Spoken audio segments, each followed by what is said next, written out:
സഹോദരങ്ങളെ, ഗസയിൽ വെടിനിർത്താനും ബന്ദികളെ മോചിപ്പിക്കാനും ഫ്രാൻസിസ് മാർപ്പാപ്പ ആഹ്വാനം ചെയ്തത് നിങ്ങൾ ഓർക്കുന്നുണ്ടാവും. ലോകത്ത് ആയുധങ്ങളുടെ ശബ്ദം നിലയ്ക്കണം എന്ന് ആവർത്തിച്ചുകൊണ്ട് അദ്ദേഹം പറയുന്നുണ്ടായിരുന്നു. അദ്ദേഹം രോഗത്തിൽ നിന്ന് അല്പം ശാന്തി നേടി മുക്തനായി വന്നപ്പോഴും അദ്ദേഹത്തിന് പറയാനുണ്ടായിരുന്നത് ലോകത്തോട് സംവദിക്കാനുണ്ടായിരുന്നത് ഇത് തന്നെയായിരുന്നു. സഹോദരങ്ങളെ, ഇത്തരം മനുഷ്യത്വപരമായ സന്ദേശങ്ങൾ ഉൾക്കൊണ്ടുകൊണ്ട് ശാന്തിയുടെയും സമാധാനത്തിന്റെയും വഴിയിലേക്ക് മടങ്ങാൻ എല്ലാവരും തയ്യാറാവണം എന്നുള്ളതാണ്. അല്ലാഹു സമ്പൂർണമായ സമാധാനവും നിർഭയത്വവും ലോകത്ത് നിലനിർത്തി തരുമാറാവട്ടെ. യുദ്ധങ്ങളില്ലാത്ത, ആയുധങ്ങളുടെ ശബ്ദങ്ങളില്ലാത്ത ഒരു ലോകത്തെ ദർശിക്കുവാൻ നാഥൻ നമുക്ക് തൗഫീഖ് നൽകി അനുഗ്രഹിക്കുമാറാവട്ടെ. അല്ലാഹു അക്ബർ, അല്ലാഹു അക്ബർ, ലാ ഇലാഹ ഇല്ലല്ലാഹു, അല്ലാഹു അക്ബർ, അല്ലാഹു അക്ബർ വലില്ലാഹിൽ ഹംദ്. ബഹുമാന്യരായ സഹോദരങ്ങളെ, സഹോദരിമാരെ, സമൂഹത്തിന്റെ സമാധാനത്തിന് വിഘാതം തെറ്റിക്കുന്ന രീതിയിൽ ലഹരി അക്രമവുമെല്ലാം വ്യാപിച്ചുകൊണ്ടിരിക്കുന്നതിലൂടെയാണ് നാം നീങ്ങിക്കൊണ്ടിരിക്കുന്നത്. ലഹരിക്കെതിരെ നമ്മുടെ ഭരണകൂടങ്ങളും മാധ്യമങ്ങളുമെല്ലാം ശക്തമായ ക്യാമ്പയിനുമായിട്ട് രംഗത്ത് വന്ന സാഹചര്യം കൂടിയാണ്. ഈ ക്യാമ്പയിനുകളെയെല്ലാം പിന്തുണക്കാൻ ഇസ്ലാമിക സമൂഹത്തിന് ബാധ്യതയുണ്ട് എന്നുള്ളതാണ്.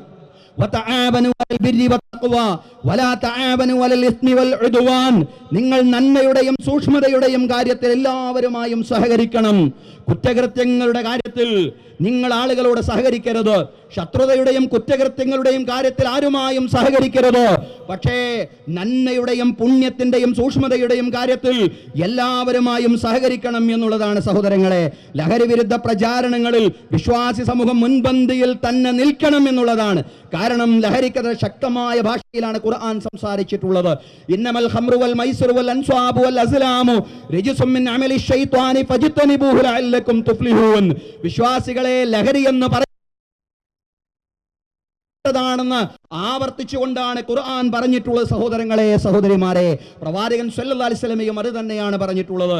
മാ അസ്കറ ഖസീറുഹു ഫഖലീലുഹു ഹറാം. ലഹരി അതൽപവും നിഷിദ്ധമാണ്. അത് ഉപയോഗിച്ചാൽ ലഹരി പിടിപെടുന്നില്ല പോലും അത് ലഹരി വസ്തുവാണെങ്കിൽ അത് അല്പമാണെങ്കിലും കൂടുതലാണെങ്കിലും നിഷിദ്ധമാണെന്നാണ് പ്രവാചകൻ സല്ലല്ലാഹു അലൈഹി വസല്ലം പറഞ്ഞത്. ലഹരിയിലേക്കും മയക്കുമരുന്നിലേക്കും മനുഷ്യനെ നയിക്കുന്നത് അവന്റെ ഭോഗാസക്തിയാണ്. സഹോദരങ്ങളെ, നാം റമളാനിൽ നിന്നാണ് വിമുക്തരായിട്ടുള്ളത്. റമളാൻ എന്ന് പറഞ്ഞാൽ ഭോഗാസക്തിയെ നിയന്ത്രിക്കാനുള്ള ഒരു മാസം കൂടിയായിരുന്നു എന്ന് നമ്മൾ മനസ്സിലാക്കേണ്ടതുണ്ട്. വിശന്നും ലൈംഗിക വികാരങ്ങൾ നിയന്ത്രിച്ചുകൊണ്ടും വിശ്വാസി അവന്റെ ദേഹേച്ഛയ്ക്കും ഭോഗാസക്തിക്കും കടിഞ്ഞാണിടുകയായിരുന്നു.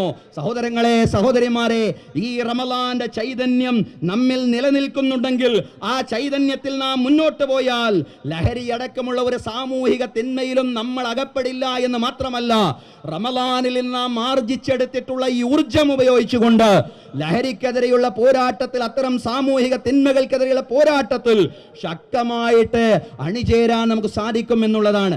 അണിചേരാൻ നമുക്ക് കഴിയുകയും ചെയ്യേണ്ടതുണ്ട്. ജിഹാദുൻ നഫ്സി വൽ ഹവാ, ഇച്ഛയോടും സ്വാർത്ഥ താല്പര്യങ്ങളോടും മൃഗീയമായ മനുഷ്യന്റെ വികാരങ്ങളോടുമുള്ള ചോദനകളോടും അതുപോലെ തന്നെ പ്രലോഭനങ്ങളോടും എല്ലാമുള്ള സമരമായിരുന്നു റമളാൻ എന്ന് പറയുന്നത്. ലഹരിയോടൊപ്പം തന്നെ നാം ഗൗരവത്തിൽ ചർച്ച ചെയ്യേണ്ട മറ്റൊരു വിഷയമാണ് കൗമാര യൗവനങ്ങൾ, അവരിൽ വ്യാപകമായി കൊണ്ടിരിക്കുന്ന അക്രമവാസന എന്ന് പറയുന്നത്.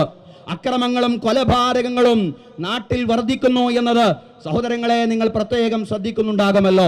നമ്മുടെ തലസ്ഥാന നഗരിയിൽ നിന്ന് തന്നെ, ഈ തലസ്ഥാന ജില്ലയിൽ നിന്ന് തന്നെ ഈ റമളാനിലേക്ക് നമ്മൾ പ്രവേശിക്കുന്നതിന്റെ മുന്നോടിയായിട്ട് വളരെ ഭയാനകമായതല്ലെങ്കിൽ ഭീകരമായ ഒരു വാർത്ത കേൾക്കുകയുണ്ടായി. ഒരു ചെറുപ്പക്കാരൻ കുടുംബത്തിലെ അടക്കം 5 പേരെ അതിദാരുണമായി ഒറ്റ ദിവസത്തിൽ കൊലപ്പെടുത്തിയ വാർത്തയാണ് നമ്മൾ കേട്ടതെങ്കിൽ അധികം താമസിയാതെ തന്നെ കോഴിക്കോട് ജില്ലയിൽ നിന്ന് സഹപാഠിയെ 10ാം ക്ലാസ്സിൽ പഠിക്കുന്ന കുട്ടിയെ സഹപാഠികൾ കൊലപ്പെടുത്തിയ വാർത്തയും നമ്മൾ കേൾക്കുകയാണ്. സഹോദരങ്ങളെ, നമുക്ക് എവിടെയൊക്കെയോ എന്തൊക്കെയോ നഷ്ടപ്പെടുന്നുണ്ട് എന്നുള്ളതാണ്. എന്താണ് നമുക്ക് നഷ്ടപ്പെടുന്നത് എന്ന് ചോദിച്ചാൽ ക്ഷമയാണ് നമുക്ക് കാര്യമായി നഷ്ടപ്പെടുന്നത്. നമ്മുടെ മക്കളെ ക്ഷമിക്കാൻ നാം പരിശീലിപ്പിക്കുന്നില്ല എന്നുള്ളതാണ്. നമ്മുടെ മക്കൾക്ക് നാം എല്ലാം നൽകുന്നുണ്ട്, എല്ലാം നമ്മൾ നൽകുകയും വേണം. പക്ഷേ അവരാഗ്രഹിക്കുന്നത് മുഴുവനും തൽസമയത്ത് കിട്ടുമ്പോ അവർക്കൊരു ഘട്ടത്തിലും ക്ഷമിക്കാൻ പറ്റാത്തൊരവസ്ഥയിലേക്ക് അവരെ വഴിമാറുന്നുണ്ടെങ്കിൽ നമ്മൾ കൂടുതൽ ജാഗ്രത പുലർത്തേണ്ടതുണ്ട്. സഹോദരങ്ങളെ, സഹോദരിമാരെ, ക്ഷമയുടെ ബാലപാഠങ്ങൾ പകർന്നു നൽകിക്കൊണ്ടാണ് വിശുദ്ധ റമളാൻ നമ്മോട് വിട പറഞ്ഞു പോയത്. ക്ഷമയുടെ ലോകത്താണ് റമളാനിൽ നമ്മൾ ജീവിച്ചത് എന്നുള്ളതാണ് പ്രവാചകൻ സല്ലല്ലാഹു അലൈഹി വസല്ലം റമളാനെ സംബന്ധിച്ച് പറഞ്ഞത്. വൈൻ സാബഹു അഹദുൻ ഔ ഖാതലഹു ഫൽയഖുൽ ഇന്നി സ്വായിമുൻ. ആരെങ്കിലും നിങ്ങളെ ചീത്ത വിളിക്കുകയാണെങ്കിൽ, നോമ്പുകാരനായ നിങ്ങൾ ആരെങ്കിലും ചീത്ത വിളിക്കുകയോ ആക്രമിക്കുകയാണെങ്കിൽ ഞാൻ നോമ്പുകാരനാണെന്ന് പറഞ്ഞയാൾ ആത്മസംയമനം കൈകൊള്ളട്ടെ എന്നുള്ളതാണ്. ആത്മസംയമനവും ക്ഷമയും നമ്മളും പരിശീലിക്കണം, നമ്മുടെ മക്കൾക്കും പരിശീലിപ്പിക്കണം. റമളാന്റെ ചൈതന്യത്തിൽ നമ്മൾ മുന്നോട്ട് പോവുകയാണെങ്കിൽ, ക്ഷമയുടെ മാസമായ റമളാനിൽ നിന്നും മുക്തമായി കൊണ്ട് റമളാന്റെ പൂർണ്ണമായ ചൈതന്യത്തിൽ തന്നെ നമ്മൾ മുന്നോട്ട് പോവുകയാണെങ്കിൽ തീർച്ചയായിട്ടും സമാധാനമുള്ള കുടുംബങ്ങൾ ഉണ്ടാവുമെന്ന കാര്യത്തിൽ ഒരു സംശയവുമില്ല.